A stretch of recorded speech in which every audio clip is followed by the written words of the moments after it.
What? $50.60. This ain't no Pawn Stars, honey. This is Detroit. That line, barked by a furious customer while being escorted out by security, perfectly sums up what made Hardcore Pawn so special, and so completely unhinged. Because for a brief, glorious moment, Hardcore Pawn was the most chaotic thing on TV. A reality show that looked like it was filmed with a taser in one hand and a cease and desist letter in the other. Oh God. Come on, really? It was raw, unpredictable, and gloriously trashy. No history lessons, no carefully staged deals, just pure human meltdown, served daily at American Jewelry and Loan. Les Gold wasn't just a pawnbroker. He was a middle-aged lion tamer in a zoo of desperation. His daughter Ashley, sharp-tongued and unbothered. His son Seth, the guy you yell at in Monopoly for trying to mortgage everything. But together, they were TV dynamite. People didn't tune in for the items. They tuned in for the fights. The yelling, the threats, the security guards always hovering just out of frame. Get the out of my store. Don't touch it. Don't time to go. It wasn't reality TV, it was street theater with fluorescent lighting. And for a while, it was kind of perfect. Before it was a circus with security guards, Hardcore Pawn was just a pawn shop. Specifically, American Jewelry and Loan, nestled in Detroit, Michigan. A city where hustle isn't a lifestyle, it's a survival tactic. Les Gold opened the place in 1978, long before HD cameras and reality TV came sniffing around. For their 8-day stay, Shetland and Bex's behavior will be subject to the Kimbro's 1,000-word contract. He was third-generation pawnbroker, which sounds like a family curse more than a legacy. And he ran the kind of business where someone might pawn a stereo, argue about its value, and come back 2 hours later to yell at you for disrespecting their vibes. But Les knew how to work a room. He had the kind of charisma that could either sell you a Rolex or convince you to pay more for a fake one. Behind the scenes, Seth Gold, Les's quieter, numbers-obsessed son, was already plotting how to turn this whole mess into a marketing machine. He wasn't there to yell, he was there to monetize the yelling. And in the early 2000s, as reality TV started getting bolder, dumber, producers took one look at Les and thought, yeah, this guy, he screams ratings. True TV, which at the time was still in its we swear we're not just reruns of Cops era, saw an opportunity. I'll take $6.50. I can't give it to you. Sorry. With Pawn Stars becoming a hit over on the History Channel, they wanted their own version. But grittier, louder, more Detroit. Where Pawn Stars gave you trivia about 16th century rifles, Hardcore Pawn gave you screaming over fake Gucci bags and security tossing people out like it was the Middle Ages. True TV didn't want polished, they wanted please don't sue us energy. And Les Gold, he delivered. Technically, it started back in 2009 with a couple of test episodes, but it wasn't until August 2010 that the show truly launched. Over 2 million people tuned in, making it the most watched premiere in True TV history, which, let's be honest, was kind of like being valedictorian at clown college, but still impressive. Right from the start, it was clear. This wasn't your grandpa's pawn shop show. This wasn't about antique swords and nerds explaining coin history. I'm good, I'm Les. Tim.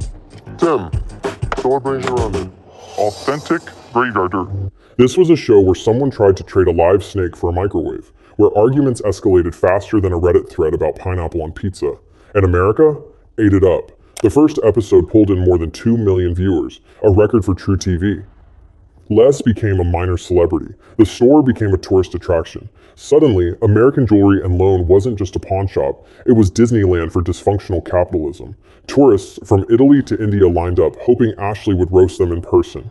People flew to Detroit voluntarily just to get yelled at by Ashley or ignored by Seth. It was beautiful chaos. A pawn shop turned gladiator arena. True TV pushed the idea that this wasn't staged. No actors, no antiques, just unfiltered rage and regrettable tattoos, captured in glorious HD. Real customers, real arguments, real consequences. Or at least that's how it felt. It wasn't prestige TV, it was the opposite. It was junk food for the soul. And we kept coming back for another hit. Because deep down, watching someone throw a chair over a $20 DVD player made us feel like maybe our own lives weren't that messy after all. Not listening to me. I am hearing you, but you're not listening to me. But here's the thing about reality TV. Once the cameras show up, real doesn't stick around for long. At first, the drama felt organic, like, wow, people really do scream over $5 calculators. But somewhere between season 2 and why is this man wearing sunglasses indoors while threatening to fight Ashley, something started to feel off. You know that moment when your favorite meme gets turned into a brand campaign and suddenly it's not funny anymore? That's what happened to Hardcore Pawn. The fights got louder, the insults got weirder, And the acting? Suspiciously better. Customers stormed in like they were auditioning for WWE, not trying to hawk a toaster. Suddenly, every episode hit the same beats. Someone yells, Ashley yells louder, Seth makes a smug comment, less sighs, and security lumbers in like it's the Hunger Games of broken electronics. Damn right. Hold on, my man. Hold on. Take this whole rack. What? This One Reddit thread literally mapped out the hardcore pawn formula. Step 1, shaky cam on angry customer. Step 2, Ashley overreacts. Step 3, Seth tries to be clever. Step 4, security stares blankly. Step 5, commercial break. That's not a show, that's a ritual. The magic? Slipping fast. Let's be real, no pawn shop has that much chaos per hour. In any normal business, that much yelling would trigger an HR intervention before lunch. But not in hardcore pawnland. There, conflict was the product. And that conflict?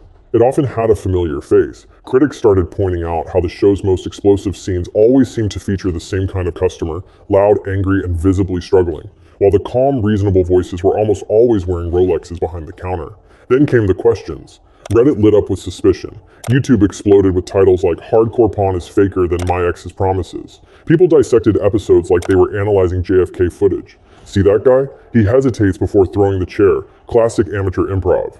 It was like CSI, True TV edition. Even a YouTuber who appeared on the show admitted his segment was real, but saw another guy being coached on what to say.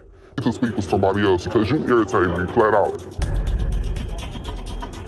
That's like ordering authentic chaos and realizing the chef used frozen drama nuggets. Patterns emerged, repeat customers, actors reappearing in different wigs, security guards reacting just a little too slowly, like they were waiting for their cue. The show's biggest strength, chaotic authenticity, had become its biggest liability. Even the family dynamic cracked. Seth morphed into a smug caricature. Ashley became less tough as nails and more human eye roll. And Les looked tired, like a man forced to host a circus he no longer believed in. Comments under every clip sounded the same. Ashley needs therapy. Seth thinks he's better than everyone. Les is one meltdown away from moving to a cabin in the woods. Hardcore Pawn wasn't a show anymore. It was a warning sign. Even staff started disappearing. Fan favorites like Rich and Big Joe were suddenly gone. No farewell, no context, just poof. You, get out of the store! Really? Really? Replaced by new faces who looked like they'd been pulled from a Craigslist ad for pawn shop extras. The customers didn't help. By season 4, it was a rotating door of weird. One guy tried to pawn a gold-plated toilet seat, seriously. Another came in with nothing but bondage gear. It didn't feel like Detroit anymore. It felt like a rejected sketch from SNL Pawn Shop Edition. Every reality show has that moment. The point where it stops evolving and starts eating itself. For Hardcore Pawn, that moment arrived wrapped in chaos and coated in cringe. Enter the infamous Big Joe theft scandal. By now, familiar faces were vanishing. Rich left quietly, too quietly, after reported behind-the-scenes tension. But Big Joe, his expulsion was headline-worthy. The longtime head of security was caught pocketing scrap gold during a sting operation set up by store staff. He was confronted on camera, denied it, and promptly fired in front of a national audience. You go this way. This is my loyal employee. A scene that felt like a reality TV true crime crossover. One moment, he was the gentle giant tossing troublemakers, the next he was the trouble. Escorted out like just another angry customer. Fans were stunned, Reddit exploded, and for a second it seemed Hardcore Pawn accidentally felt real again, but in the worst possible way. New staff members showed up with all the charisma of NPCs in a pawn shop video game. To stay relevant, the show went full desperation mode. Give me a ticket. You got me a slip with a no on. Show me the slip, I'll give it to you. They featured bizarre items that verifiably aired, prosthetic leg and bondage gear. Bizarre, yes, but produced under the flag of authenticity. Fans exploited clips on YouTube, Reddit, and TikTok, dissecting every frame, turning the show into a meme. Titles like Hardcore Pawn is Fake or Top 10 Fakest Moments racked up millions of views. Dramatic reenactments mocked its chaotic formula. Even longtime viewers stopped watching for the drama. They watched for the irony. Hardcore Pawn had become a parody of itself. And the worst part? No one involved seemed to care anymore. Les looked like he wanted to be anywhere else.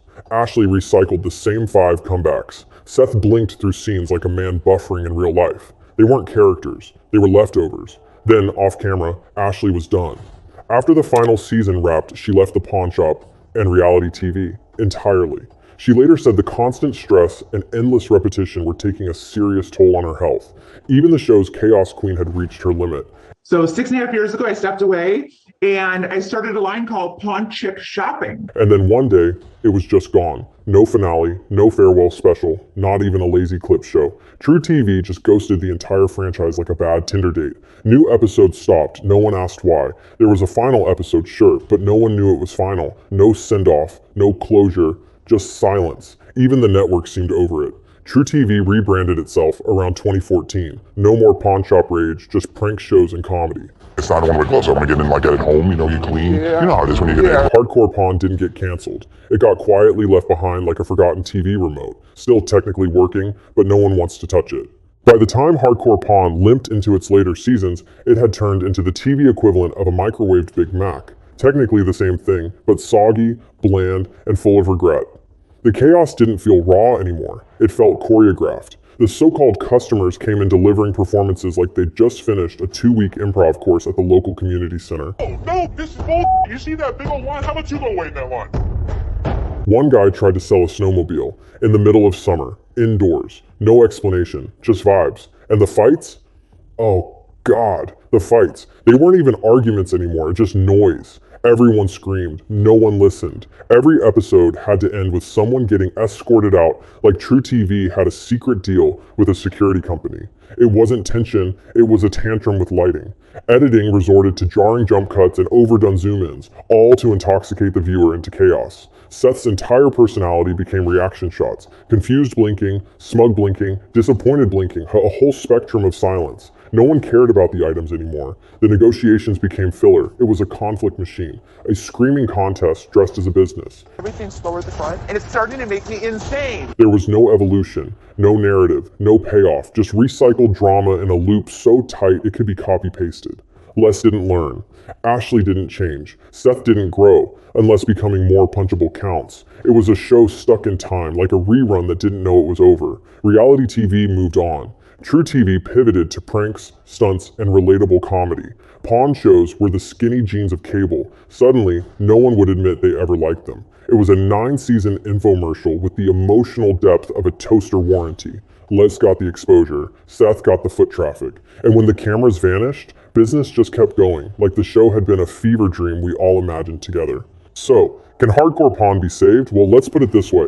If you walk into a pawn shop and all they have left is a broken promise, a fake Rolex, and a half-hearted brawl in aisle 3, maybe it's time to close up shop. The show tried to capture something real, Detroit grit, street-level economics, human desperation, and for a little while it did. You're doing good. How about you? I was wondering if you guys would be interested in something like this. But reality TV doesn't like reality. It likes reactions. So the real got swapped for the ridiculous. The raw got replaced by routine. And the tension? Scripted smoother than Seth's forehead in HD. Could it come back? Sure. Everything comes back. We're one reboot away from Hardcore Pawn, Gen Z edition, where influencers try to pawn NFTs and someone cries over a ring light. But would it be good? That's a different story. Because some things don't need to be revived. They just need to be remembered. In all their messy, chaotic, brilliantly trashy glory. So here's to the good years. The screaming, the awkward edits, the glorious confusion. And to Les Gold, Detroit's most intense negotiator, whose biggest legacy might be that he made yelling, "I'm not giving you $20 for that," into a cultural moment. And if you made it this far, congratulations. You've officially pawned 20 minutes of your life for nothing but entertainment. But hey, that's more than most reality TV gives you. So go ahead, hit that subscribe button. Unlike Hardcore Pawn, this channel won't pretend it's real, but at least it won't scream at you for trying to trade in a broken toaster.